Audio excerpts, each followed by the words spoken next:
Most people believe that men's sexual performance and sexual function issues must be cured by medication, such as Viagra. However, a natural and homemade remedy is just as effective, if not better. That is because this remedy is made from aphrodisiacs, which encourages sexual feelings. Here's how to make the homemade Viagra. Freshly squeezed lemon juice, watermelon. Preparation: cut the watermelon in tiny pieces. Blend the pieces of watermelon until you get watermelon juice, about a liter of it. Put the juice in a pot and boil it for several minutes. Add the lemon juice to the watermelon juice. Mix the juices well and boil until the whole amount reduces to a half. Set the mixture aside for an hour, so that it cools down. Pour the juice in a clean glass bottle. Store in the refrigerator. Watermelon is great for your health.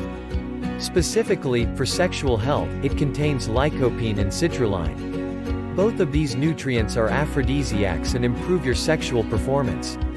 Consume any amount of this drink, starting from 2 tablespoons to 1/3 of a cup. This should be taken in the morning, on an empty stomach, or in the evening. When consumed on a regular basis, you will soon notice an increase in your sexual potency and performance. Both men and women, alike, can benefit from this drink, regardless of age. Check the description under video to find more potency remedies. Please give a like for this video and subscribe for a channel for more tips and product reviews.